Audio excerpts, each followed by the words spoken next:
এরপরে চলে আসছেন মঞ্চে আন্তর্জাতিক খ্যাতিসম্পন্ন শিল্পী কলকাতা থেকে আগত হরবোলা অচিন গোস্বামী। তাকে মঞ্চে চলে আসার জন্য অনুরোধ করব।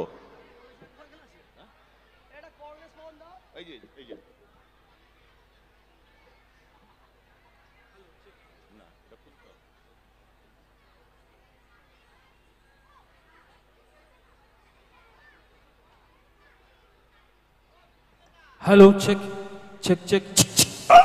হ্যালো, বেশ দিন একটু। Hello hello hello hello hello hello hello hello. নমস্কার। আপনাদের এই স্কুলে যিনি আমাকে নিয়ে এসছেন সমীর বাবু, তাকে প্রথমে নমস্কার, তারপর প্রধান শিক্ষক এবং অন্যান্য শিক্ষকদের নমস্কার। যারা সামনে বসে আছেন তাদেরকে নমস্কার, যারা মাঝখানে বসে আছেন তাদেরকে নমস্কার, তারপরে যারা বসে আছেন তাদের নমস্কার, একদম পেছনে যারা দূর থেকে দেখছেন তাদেরকে নমস্কার, আর ডান দিকে যারা দেখছেন তাদেরকে নমস্কার, বাঁদিক থেকে যারা দেখছেন তাদেরকে নমস্কার। যারা এসেছিলেন চলে গেছেন তাদেরকে নমস্কার, আর যারা এখনো পর্যন্ত আসেননি আসবেন আসবেন করছেন তাদেরকেও নমস্কার। সবাইকে নমস্কার জানিয়ে শুরু করছি হরবোলার অনুষ্ঠান। হরবোলা মানে বিভিন্ন পশু পাখির শব্দ, ইনস্ট্রুমেন্টের শব্দ আমার গলা থেকে বেরোবে। একটা শুভ অনুষ্ঠান, স্কুলের ৭৫ বছর পূর্তি উৎসব। আমাদের সমাজে রেওয়াজ আছে শুভ অনুষ্ঠানে কিছু শুভ শব্দ করার, যেমন সানাই, শঙ্খ এবং উলুধ্বনি। প্রথমে আমি সানাই বাজিয়ে আপনাদের সকলকে অভিবাদন জানাচ্ছি।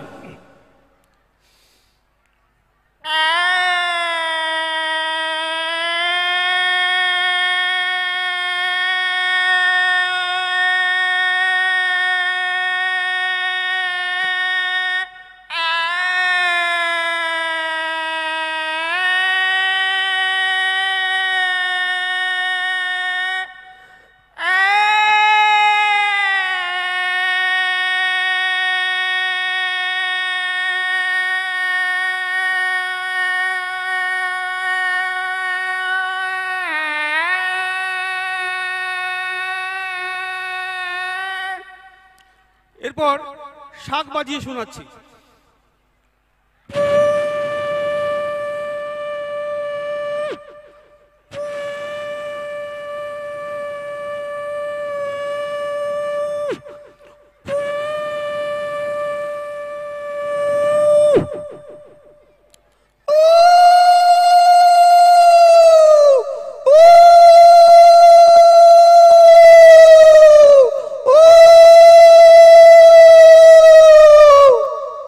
ভালো লাগলে হাত তালি দেবেন, না লাগলে গালাগালি দেবেন, এখানে না বাড়িতে গিয়ে। আমরা দেশে বিদেশে বহু জায়গায় অনুষ্ঠান করতে যাই। তো বছর ৫ আগে বাংলাদেশ গিয়েছিলাম অনুষ্ঠান করতে। ওখানে কিছু সাংবাদিক বন্ধু বান্ধবের সঙ্গে পরিচয় হয়েছিল। ওরা বলেছিল তোমাদের কলকাতায় যাব, বাংলায় যাব, রবি ঠাকুরের জন্মস্থান এবং কর্মস্থান দেখব। তো ওরা ঢাকা বিমানবন্দর থেকে আমাদের নেতাজি সুভাষচন্দ্র বোস আন্তর্জাতিক বিমানবন্দরে উড়োজাহাজে করে এসেছিল। তো সেই উড়োজাহাজের শব্দ আমি করে শোনাচ্ছি।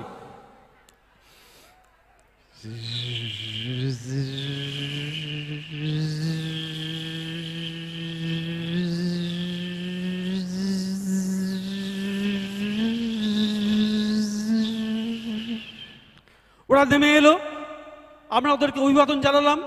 আমরা দুজন ছিলাম, ওরাও দুজন ছিল। আমাদের একটা পুরনো দিনের গাড়ি আছে, সেই গাড়িতে ওদেরকে বসলাম, সবাই মিলে বসলাম। এবার ড্রাইভার সাহেব গাড়ি স্টার্ট দিচ্ছে। গাড়ি কি বলছে শুনুন। ড্রাইভার সাহেব গাড়ি স্টার্ট দিচ্ছে।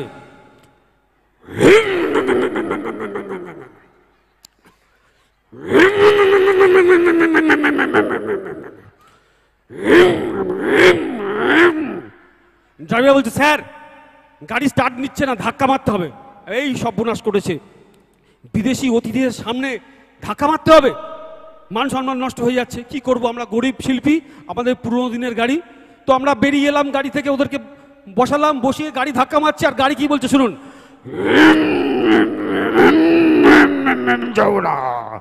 এই সর্বনাশ করেছে। তো ড্রাইভার বলছে কি, স্যার ডিগিতে একটা হ্যান্ডেল আছে, আমি বার করে হ্যান্ডেল মারছি, গাড়ি চলবে। আমি ভাই শিগগির গাড়ি চালাও। তারপর ডিগি থেকে হ্যান্ডেল বার করলো, বার করে এরকম হ্যান্ডেল সামনে ঢোকালো, হ্যান্ডেল মারছে, আর গাড়ি কি বলছে,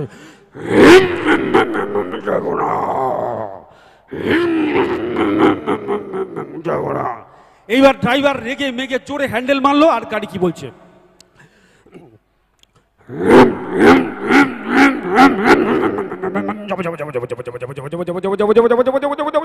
গাড়ি চলছে।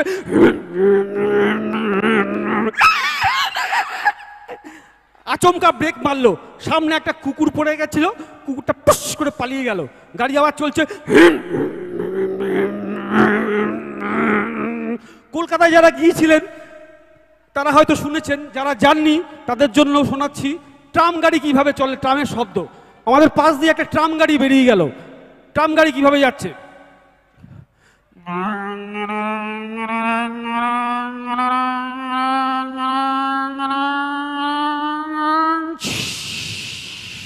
আমাদের গাড়ি চল গিয়ে রবি ঠাকুরের বাড়ি, যেটা জোড়াসাঁকো, সেটা এখন মিউজিয়াম হয়ে গেছে, সেখানে ওদেরকে সব ঘুরিয়ে ফিরিয়ে দেখালাম কোথায় কি আছে না আছে। তারপর আবার গাড়িতে বসলাম, আমরা হাওড়া স্টেশন যাব, হাওড়া স্টেশন থেকে বোলপুর যাব শান্তিনিকেতন, রবি ঠাকুরের কর্মস্থানে বিশ্বভারতীতে।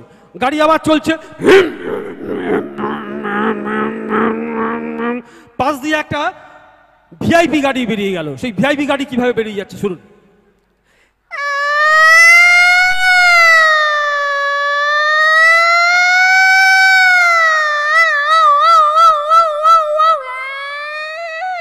গাড়ি বেরিয়ে চলে গেল। আমরাও হাওড়া স্টেশনে পৌঁছে গেলাম। আপনাদের নিয়ে যাব নস্টালজিতে, যখন স্টিম ইঞ্জিন ছিল। এখনকার প্রজন্মের ছেলেমেয়েরা সেই স্টিম ইঞ্জিনের শব্দ শোনেনি, সেটা আমি শব্দ করে শোনাচ্ছি। প্রথমে গার্ড সাহেব হুইসেল মারবে, তারপর ট্রেন হুইসেল দেবে, তারপর ট্রেন আস্তে আস্তে স্টেশন ছেড়ে বেরিয়ে যাবে, কখনো ব্রিজের উপর দিয়ে যাবে, কখনো একটা ট্রেন যাবে একটা ট্রেন আসবে, সেই সব শব্দগুলো শোনাচ্ছি। প্রথমে গার্ড সাহেব হুইসেল মারছে,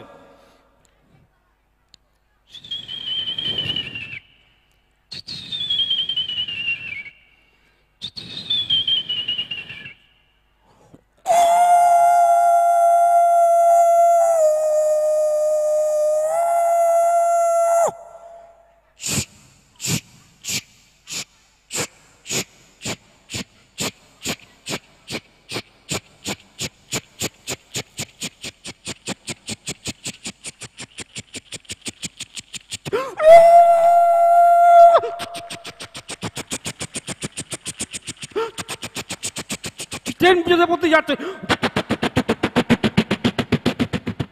একটা ট্রেন যাচ্ছে, একটা ট্রেন আসছে,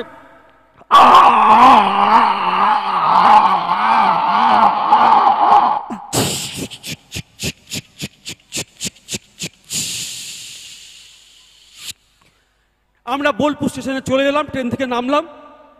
আপনারা সবাই জানেন যে বোলপুর হচ্ছে বাউলদের জায়গা, বিভিন্ন রকম বাউল শিল্পী একতারা বাজিয়ে গান গায়। তো আমাদের কলকাতায় অনেক নামি দামি শিল্পী আছে যারা রবি ঠাকুরের গানকে নিয়ে অনেক পোস্টমর্টম করে, বিভিন্ন রকম সুর দিয়ে গান গাইছে, সেই সব গান শুনতে ভালো লাগে না। কিন্তু সেই মেঠো শিল্পী রবি ঠাকুরের একটা কবিতাকে সুন্দর একটা সুর দিয়ে সুন্দর গান গাইছে, সেটা আমি একতারা বাজিয়ে শোনাচ্ছি। আমার কাছে একতারা নেই কিন্তু, দেখুন।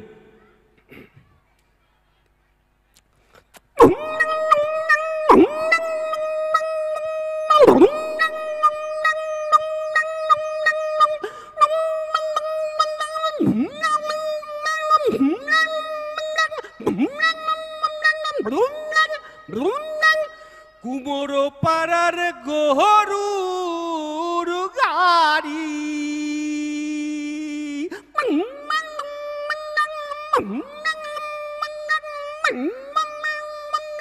বোঝাহি করা কলসি হারি,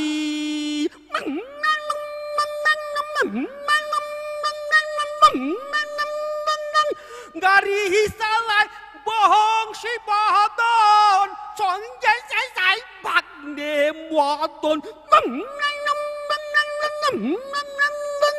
কুমোর পাড়ার গরুর গাড়ি। আমরা শিল্পী, উনিও শিল্পী, ওনার সম্মান জানালাম। তারপর ভাবছি যে কিভাবে রবি ঠাকুরের কর্মস্থানে গিয়ে পৌঁছবো। দেখি দুটো রিক্সা দাঁড়িয়ে আছে, রিক্সা হর্ন মারছে, হর্ন মেরে বলছে আমাদের রিক্সা এসো, তোমাদের নিয়ে যাবো। রিক্সাওয়ালা কিভাবে হর্ন মারছে শুনুন।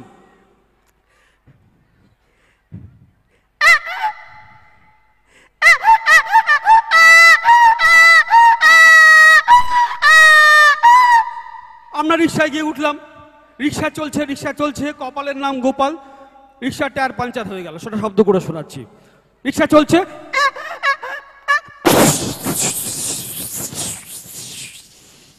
টায়ার পাঞ্চার হয়ে গেল। এবার কিভাবে যাব?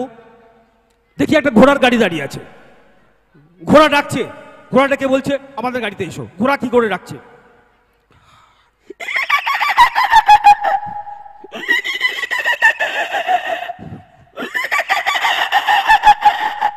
আমরা ঘোড়ার গাড়িতে গিয়ে উঠলাম। এবার ঘোড়ার গাড়ি চলতে শুরু করেছে।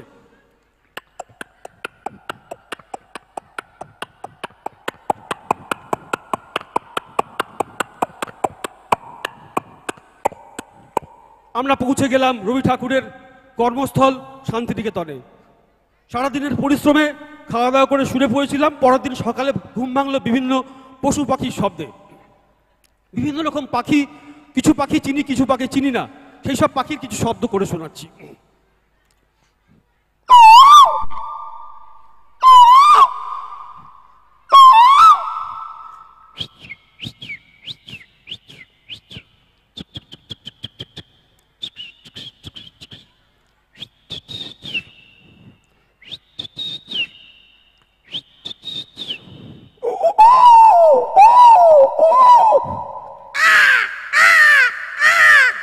কাকেরা কাকেরা ঝগড়া করছে।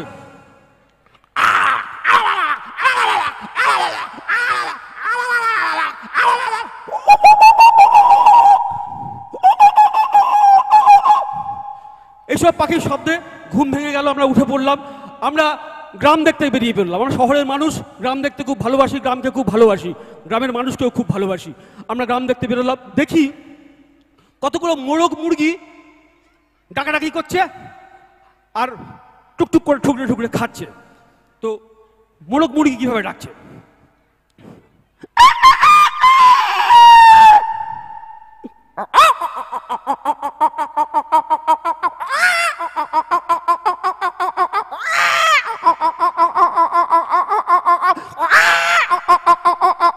এই ডাকাডাকি শুনে আমাদের খুব মায়া হলো।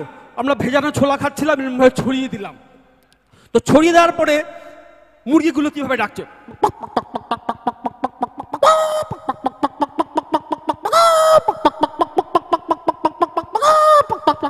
একটা মুরগিকে ধরতে গেলাম, তারপর আবার এগিয়ে যাচ্ছি। দেখি কতগুলো হাঁস জলের মধ্যে লাফিয়ে লাফিয়ে পড়ছে, ডাকছে আর জল খাচ্ছে। তা হাঁস কি করে ডাকছে?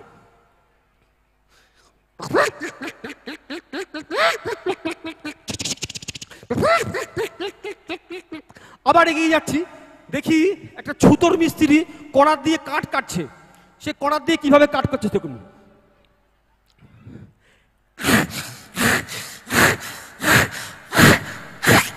কাঠ কেটে ফেললো। আবার এগিয়ে যাচ্ছি। দেখি ছোট্ট একটা বাচ্চা ছেলে, দুধের শিশু, তার দিদা আর মা তাকে তেল মাখাচ্ছে আষ্টে পিষ্টে, আর তাকে দুধ খাওয়ানোর চেষ্টা করছে। সে কিছুতেই দুধ খাবে না। সে কিভাবে কাঁদছে শুনুন। আয় আয় চুনা মোনা, আয় আয় টি দিয়ে যা, দুধু খেয়ে না, দুধু খেয়ে না।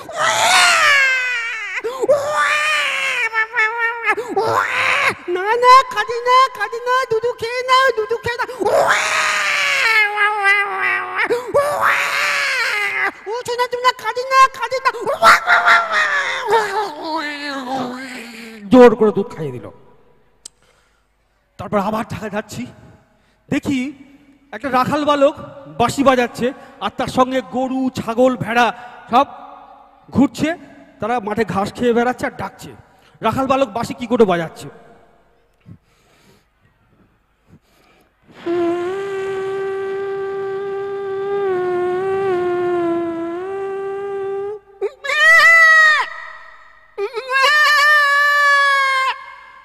বড় ছাগল ডাকছে, মাকে ডেকেছে। বড় ছাগলটা কিভাবে ডাকছে?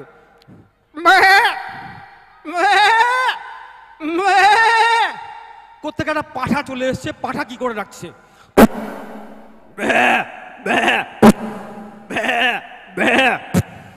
এবার ভেড়া কি করে ডাকছে? ভেড়া গরুর বাচ্চা ডাকছে।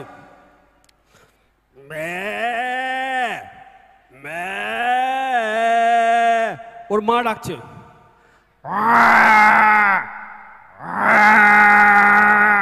এই ডাকাটাকে শুনে আমরা আবার এগিয়ে যাচ্ছি। আমরা সবাই দেখি দুটো গাধা জল খাচ্ছে আর জল ঘোলাচ্ছে। তো গাধারা জানেন সবসময় জল ঘুলিয়ে খায়, ওরা পরিষ্কার জল খায় না। তো গাধা কি করে ডাকছে?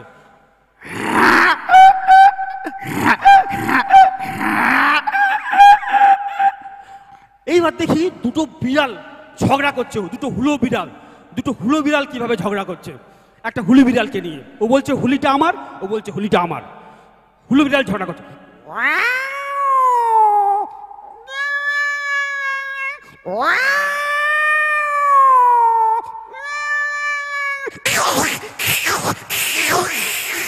মারাত্মক ঝগড়া জল টল দিয়ে ছাড়ানো হলো।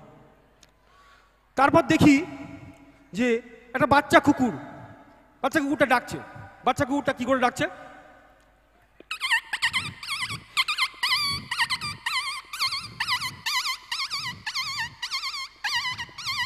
এই ডাক শুনে ওর মা দৌড়ে এসছে করতে। সে কি করে ডাকছে?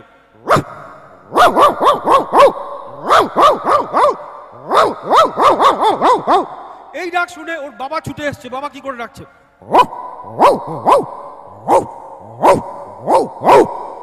পাশের থেকে কোন একটা বাড়ি ফ্ল্যাট থেকে অ্যালসেশিয়ান কুকুর, সে কি করে ডাকছে?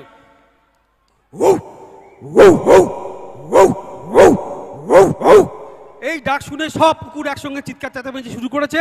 আর কে একজন ইট মেরেছে, মারার ফলে কুকুরটা কাঁদতে কাঁদতে কিভাবে চলে যাচ্ছে। কুকুর ডাকাডাকি করছে।